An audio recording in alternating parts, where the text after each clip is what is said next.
Welcome to the C Analysis Podcast. I'm your host, Chaz Nuttycombe, the director of C Analysis. Today, I am joined by David Shor. David is he is the head of data science at Open Labs. He is a cephalogist. He's very much on the data side. David, you had this really great piece in the Intelligencer that I read. And it is very rare that I read something where I am hooked on every word. I can't stop reading. And my friend Ryan showed me that piece. And so after that, I always like to bring it up whenever I'm talking to Republicans or Democrats. I don't care who I'm talking about. Anyone who likes election analysis, I always say you got to read this piece in the Intelligencer because it's just the best thing I've read on election analysis in years. Thank you so much for joining us. Thank you. Pleasure to be here. So tell us exactly what your group does and how you transitioned from campaign work. I know you worked on the Obama campaign before, how you went from that into the field of psephology and data science. Yeah, it's a great question. So I started in math. I did math in my undergrad, and this was back in the 2000s. Before data science existed or was cool, and so back then my options were work in finance or go into academia, and I didn't really want to do either of those two things. So I just kind of started a blog, as this is what people did in the 2000s. So I started a blog. Not many people read it, of course, and maybe like 50, 60 visitors a day. But I kind of did Nate Silver style stuff, and I just kind of did this in my free time while I was in undergrad, and then while I was in grad school. And then luckily, I kind of reached a point when the Obama campaign, I'd been doing it for a couple of years. I'd never made any money off of it. It was sucking a lot of time from my day job. But the Obama campaign kind of put out a job posting for their analytics team, and I applied, and then I got in. So yeah, I don't know. That's kind of how I got my start. And while I was at the Obama campaign, I kind of built the Bayesian election forecasting system. That's like a lot of what I did on the blog was like trying to do like a more statistically driven version of what Nate Silver was doing at the time. And so then I went over to the Obama campaign and did that, and the rest is history. I've been working in politics ever since. Fans of your analysis, ever since when President Obama, he posted that piece in the Intelligencer on Twitter.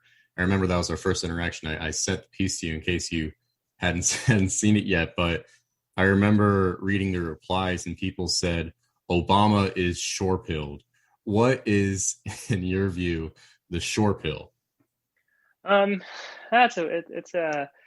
It's a weird, bit of a weird question, but I would say, yeah, I just in terms of the things, that I talk about that I think, sometimes surprise people, I would say I'd say the biggest piece of my worldview is this idea that that there are these giant structural biases against Democrats that keep Democrats from consistently holding power.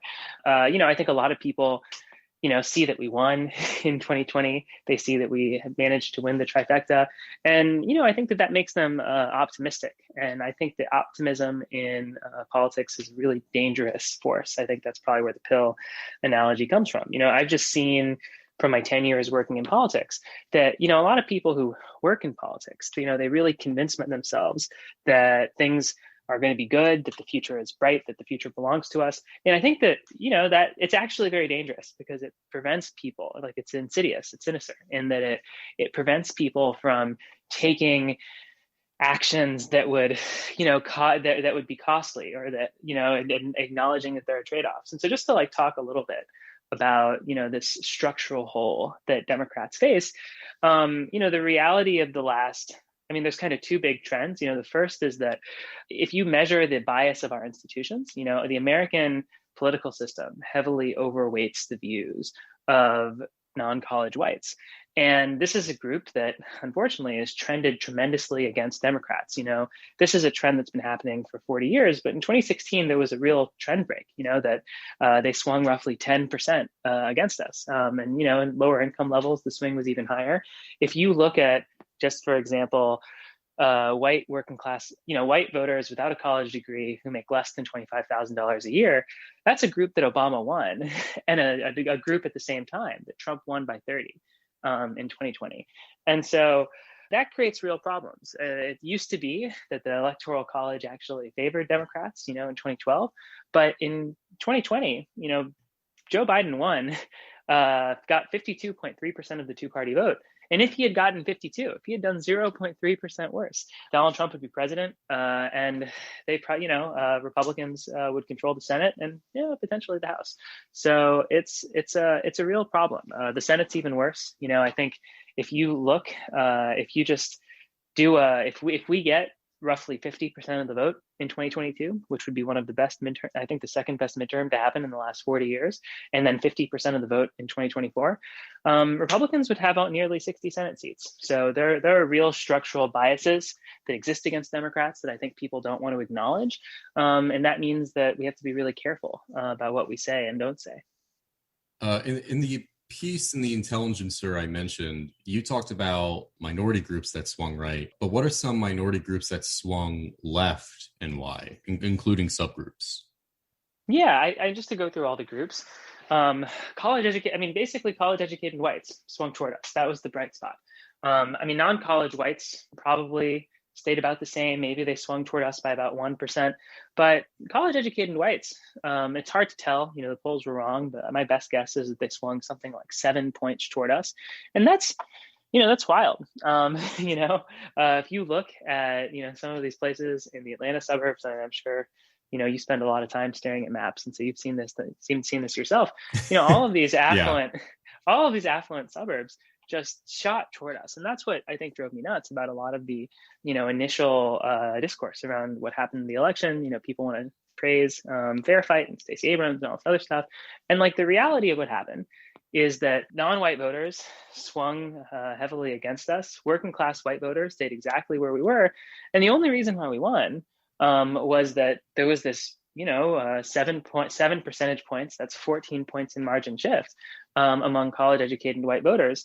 And to be clear, that's why that came with a cost, right? That's the worst, it's the least efficient way to win the Electoral College. The Electoral College had a bias of 51.6 in 2016. If Hillary Clinton had gotten 51.6% of the vote, she would have won. And it's really under remarked upon that the bias of the Electoral College increased substantially from about 1.5 points to about 2% in 2020. And the reason for that was that we did worse with everyone except for the one group that our political system is heavily engineered to underrepresent. So, but yes, that was the upside. If you want to look at other smaller groups, I actually don't really think that there are any. I think it was just rich white people. If you look, if you just kind of look, Native Americans, there we go. If you look at Native American reservations, we did do, I think something like 5 or 6% better, partly because, Jill Stein did very well in a lot of places and wasn't on the ballot anymore. Yeah, I knew Democrats or really Joe Biden improved with Native Americans, but I didn't think of that. The reason would be the absence of stronger third parties. I didn't think of that. So is that really the only group that isn't white that swung left last year, or do you think do you know of any others? Well, it depends how you want to cut it. I do think one relative bright spot is the Great Plains. There was a lot of regional variation among working class white voters in terms of how they went, how they swung. One example is that generally things were much bleaker in Ohio than they were in Pennsylvania. If you look, Alaska trended our way. Not that it matters a ton, but North Dakota and South Dakota, there were particularly large swings in our favor. So, but in terms of groups as we traditionally define them, cuts of income or race or ethnicity, it's really just kind of Native Americans and rich white people. That's really about it. Yeah, and one of the big things I think was the most important was the Hispanic gains that Republicans made. I remember in 2018 when Beto O'Rourke did worse with around along the Rio Grande Valley, and the main thing that people said is, "Oh, this is a turnout issue." But I think in 2020, I think there's an argument to be made that it's not a turnout issue. That groups or you know all across the board that do not have a college education, that regardless of race are shifting toward the Republicans. But one of the things, one of the groups I'm interested in, if you know the data for it, for subgroups, is how the Filipino community went last year in terms of swing. I was kind of skimming over and I was looking at, along the West Coast as well as Hawaii, and there were some major swings among them in some areas, and some areas remained even. But do you know how the Filipino community went in terms of swing? The reason why I'm asking about this is because there's a competitive seat in the Virginia Beach area for the House of Delegates, House District 21. We have it as a lean Democrat, and our ratings for the Virginia House this year may go to tilt Democrat because the Republicans have a pretty good candidate there. And the Democrats obviously rely on support from the Black and Filipino community. We already know the Black community, that group got redder in 2020. But do you know anything about the Filipino swings last year? Yeah, I haven't looked at the Filipino vote specifically. I would say that generally most, I think it's clear that, well, I mean, it's hard to say. We're still waiting for precinct level election data in some parts of the country, but I think Asian voters in general trended against Democrats. I think something like 5%. When you look at like specific communities, I've noticed that there's a little bit of I'm looking for the right word, but like a recency gradient or an assimilation gradient, that like if you look at a lot of these richer Chinese neighborhoods kind of swung toward Biden, but like a lot of the immigrant neighborhoods that have a larger share of the population swung toward Trump. My guess is that with Filipinos, you see you would see the same kind of dynamics that you've seen with Vietnamese people. But yeah, I'd be curious, what you've actually seen, looking at these maps. Yeah, so I was looking at the top. I think it's Heritage census data from my friend Cynic on his map, and I was comparing to the New York Times precinct swing map. And I was seeing these massive, like 20-point swings in these Filipino communities in Hawaii. There were some double-digit swings along places like California, and I was going to areas in I think there was some in Washington, or even some parts of California where it was just pretty neutral. So I think it was rightward. I just don't know by how much.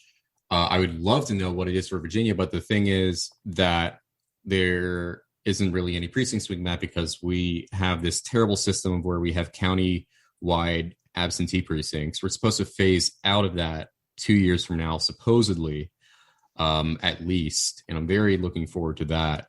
I know Ryan Rolla has a national precinct map, and I think there's a way that you could probably compare for that area in House District 21.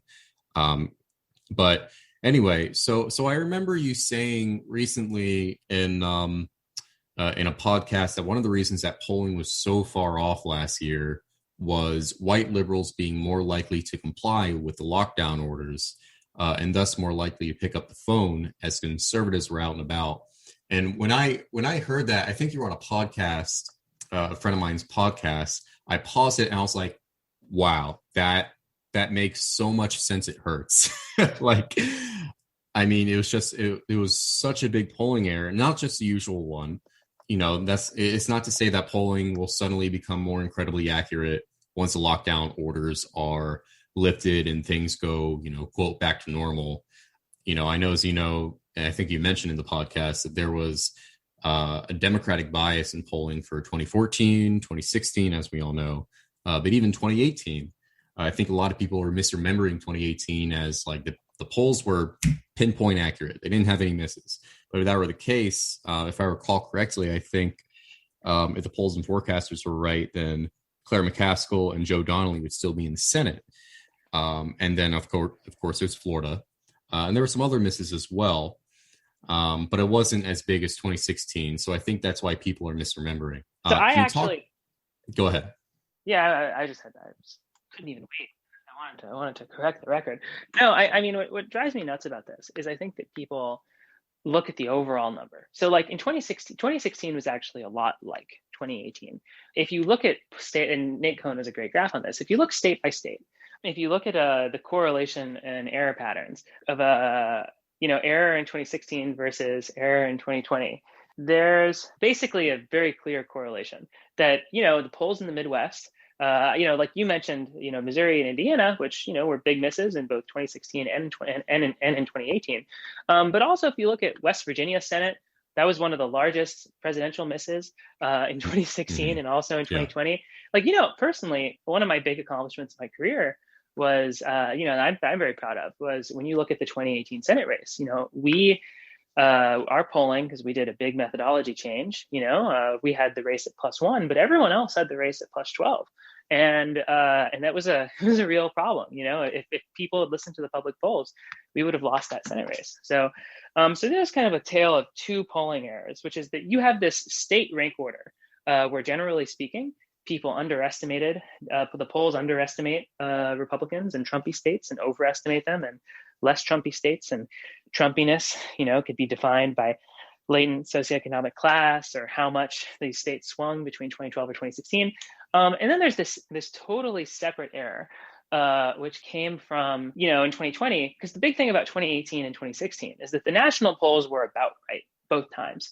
But 2020 wasn't like that. You still saw the same polling error of, really crazy estimates in Wisconsin, getting Georgia roughly right. But the national polls were also wrong. The national polls were off by about 3 percentage points in 2020, and it was off by maybe like 1 in 2016. And so these kind of two different polling errors, they happened at the same time. In 2016, they were present. One of them was present all 3 years, and one of them was only present in 2020. And the basic story I like to tell is that the first one kind of comes from this social trust issue, that basically there's this strong, there's this strong correlation between, latent socioeconomic class, which is like operationalized in some ways by social trust. People who say that the people around them can be trusted, unsurprisingly, much more likely to answer surveys than people who don't. And that's always been true. But it used to just not matter, because it used to be that whether or not you trusted the people around you just wasn't what politics was about. Once you control for age and gender and education, like, people who trust the people around them, people who don't, they're all, they were basically exchangeable. But Donald Trump changed that. He changed this low trust group from being a group that was relatively balanced on partisan lines to being one that suddenly switched to being Republican. And so that meant that the people who were answering the polls kind of were increasingly unrepresentative of the electorate. And because social trust is so strongly correlated with socioeconomic status and with education, that's why we see this big error pattern, that we've observed from a state perspective. But 2020 was different. 2020, on top of that, had this big national bias.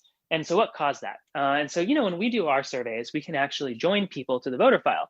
And, what we see is basically right around March of last year, the percentage of people who were Democrats, just registered Democrats, just shot up. And that's because Democrats were respecting the lockdown and Republicans weren't. It's super clear in the data. Yeah. Well, that answers the question. I wanted you to talk a little bit more about the misses last year and why there's been a bias in polling.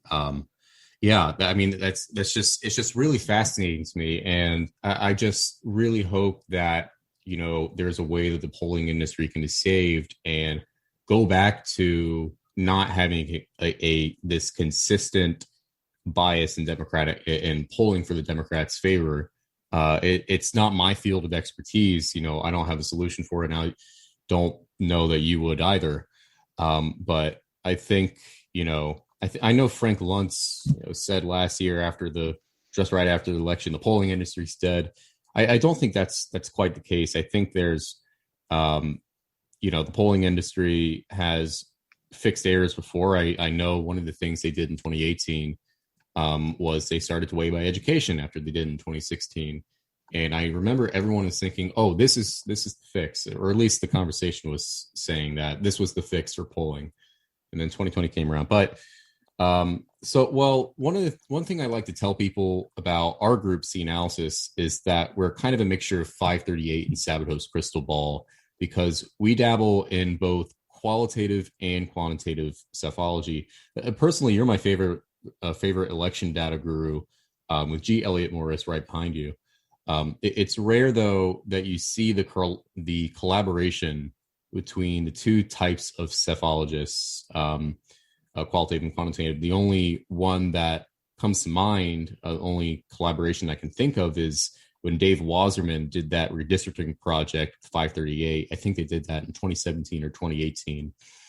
Do you think that there should be more collaboration between these two, I guess, styles of election analysis, or do you think it's best if people stay in their own lanes? No, I mean, it's a great question. I think what I'm really what I think is really in my field, um, like I went through this journey in the beginning where all I had access to, were election results or public polls. And it's been really interesting, like the field in the beginning, it was really just people trading public polls with each other and trying to fit public poll aggregation models. And, what's changed since then is, people started using DRA and making maps. People have started doing regressions. Now people are starting to get into voter file data.